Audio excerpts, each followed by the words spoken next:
Hello, everybody. I am so excited to be joining here on Facebook Live. This is National Foster Care Awareness Month. And so for the month of May, I am really excited to be presenting my How Do I Know series. This series is meant for people who are curious about foster care, who are thinking about possibly being a foster parent. And the purpose is really to give you some things to think about and some steps to go through. I am Lois J. Rodriguez, your host. I am the author of the Savoring Motherhood blog. I am a former foster parent and adoptive parent of 4 boys from foster care. And I write a lot. I'm a published writer on subjects of foster care, adoption, and parenting. And I'm also very much looking forward to sharing my debut book with you, a nonfiction book that really is a practical guide to foster care and adoption. So welcome. Welcome to my little space here on the internet. I'm excited to share with you this week about our first question, which is going to be a very broad one. Our topic tonight will kind of start having you think about the things that will get those juices flowing to see if, is this for you? Is foster parenting for you? So our question tonight is, again, very broad. How do I know if I would be a good or a great foster parent?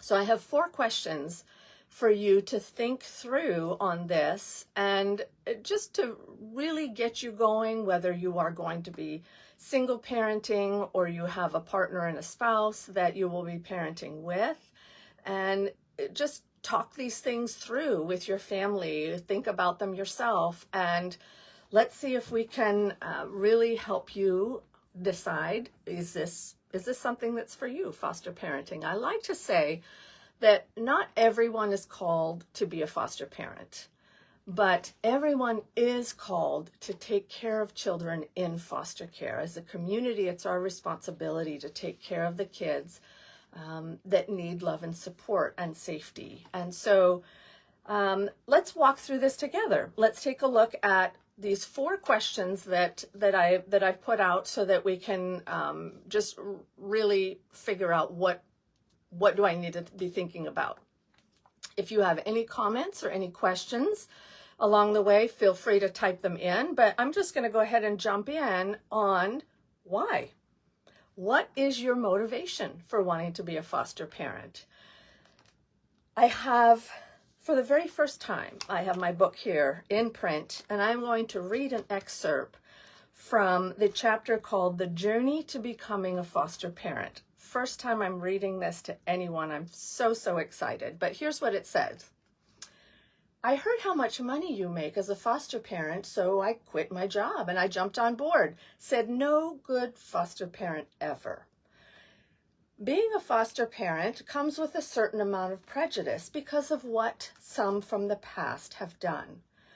But if becoming a foster parent is something you're considering to bring in a little extra cash on the side, you are really barking up the wrong money tree.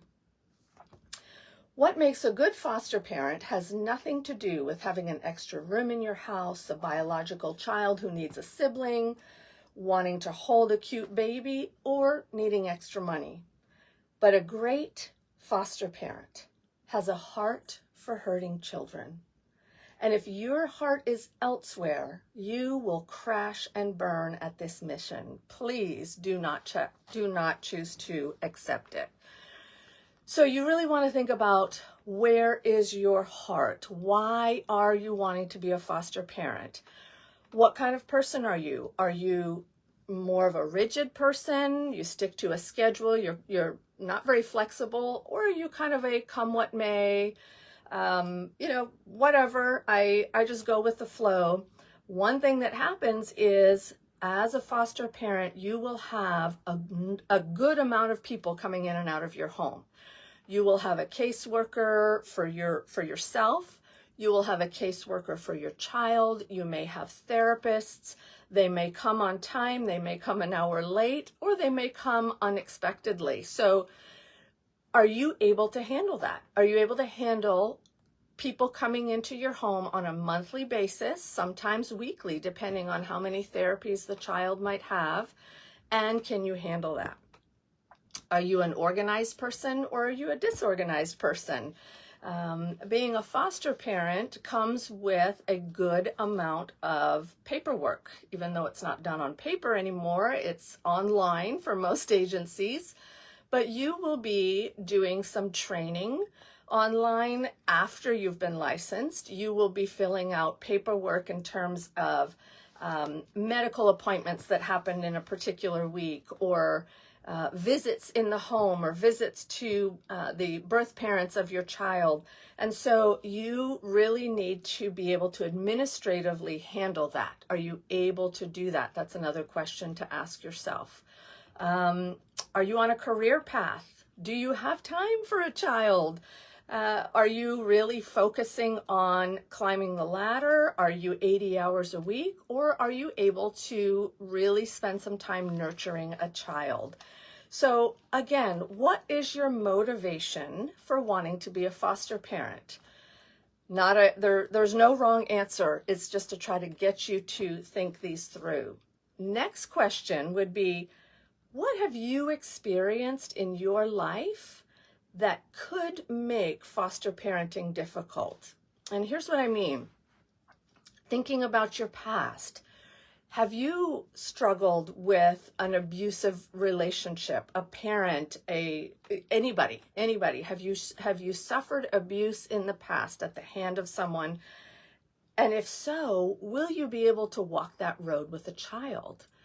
They all come in with so many needs, with so much trauma that needs to be worked through.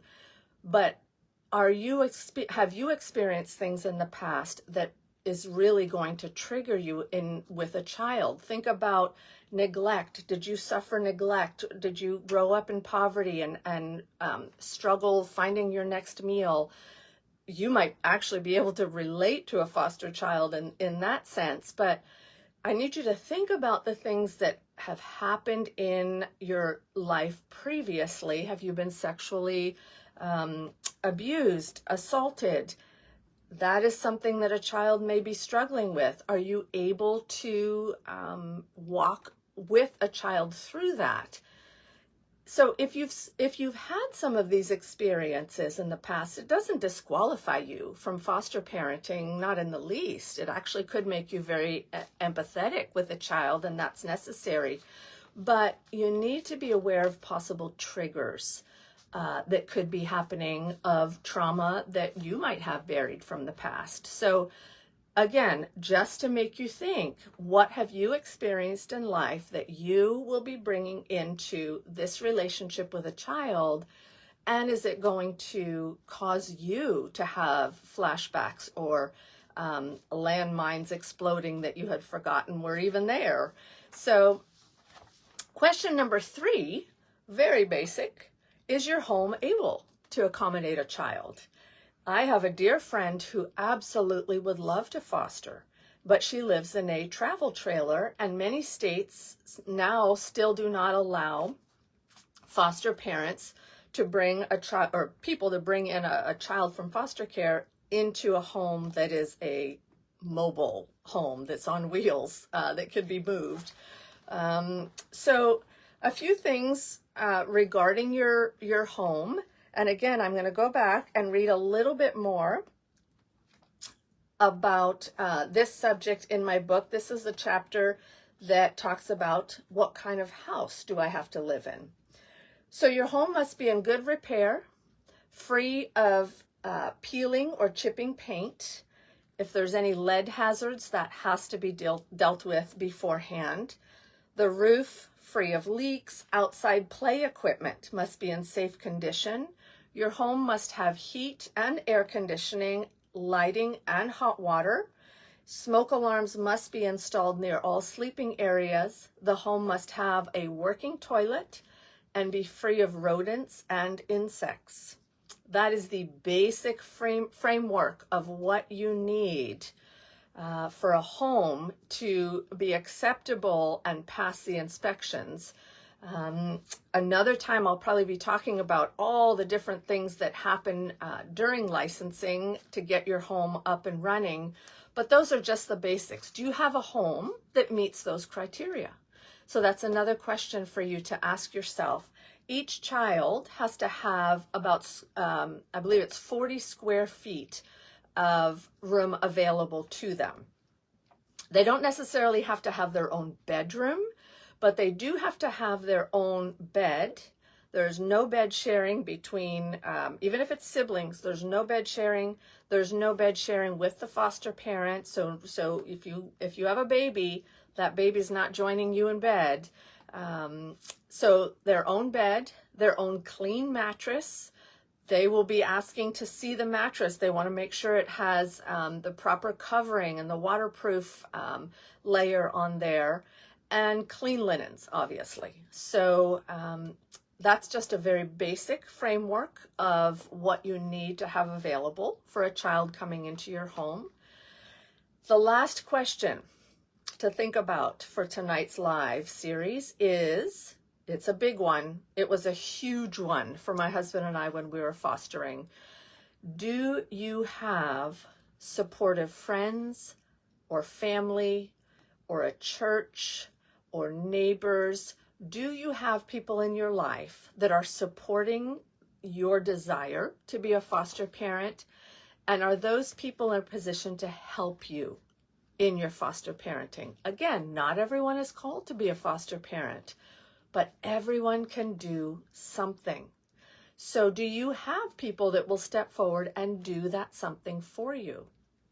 For us, the first half of our foster parenting journey, we were completely isolated. We didn't live anywhere near family. We had just moved to an area, so we were just getting to know people and finding a church. And oh goodness, was it ever a struggle, because you have so many things coming at you as a foster parent. So many, they can be wonderful things. They can be wonderful things of first time parenting, or just really enjoying these kids that are coming into your home. And sometimes they're really busy things. There's so many appointments that you have to set up and get them into school and set up a daycare, line up so many different things, that having somebody who will stand in the gap for you is huge. It is so huge, actually, that my book covers, there's 3 major sections to it, and one whole section is about supporting foster parents. So what does that look like? That could be somebody that helps you drive your child to appointments. That could be somebody who comes in just after school to help with homework. Somebody maybe that comes in once or twice a week and says, hey, I've got all the laundry handled. Don't you worry about that. You just go enjoy your babies. Possibly somebody that does meals. That's the first thing I always say. Call your church, call your friends, get a meal train going, because the last thing you want to do is spend 3 hours in the kitchen getting a nice dinner on the table, when you really just want to be spending time with these children and loving on the child or the children in your home. So those are my 4 questions for you to be asking yourself when it comes to, am I going to be a great foster parent? Am I cut out for this? Do I have what I need to be able to be a great foster parent? So again, what is your motivation for being a foster parent? What have you experienced in life that might make it difficult to be a foster parent to other kids who have gone through the same thing that you have? Thirdly, is your home able to accommodate a child? And 4th question, do you have supportive friends? Do you have people who will stand in the gap for you and help you as you start out on this journey? So that is my first in a series of 4. The How Do I Know series, meant to really just shine a spotlight on foster care. May is National Foster Care Awareness Month, and so I thank you for joining me. I hope these questions will get you thinking. Next week, I'll be answering the question, how do I know the licensing requirements to become a foster parent? So I will be doing an in-depth walk into all the different steps of things that you will go through, from finding an agency all the way through to getting your license printed out, put it in a frame, and slap it up on the wall to show everybody that you're a foster parent. So that's what I'm going to be going through. Same time, same channel next week, right here on Facebook Live.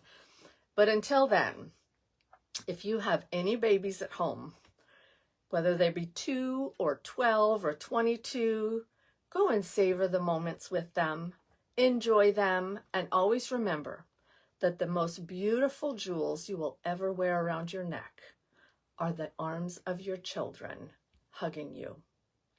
If you have any questions about what I've talked about, hop on over to my website, loisjrodriguez.com. Fill out my little form there. There's some great downloads for you, but send me your questions. If anything comes up that you're like, hey, just flesh this out a bit more for me, I would absolutely be happy to. Until next week, my friends, go savor your babies. This is Lois J. Rodriguez. Have a great, great evening.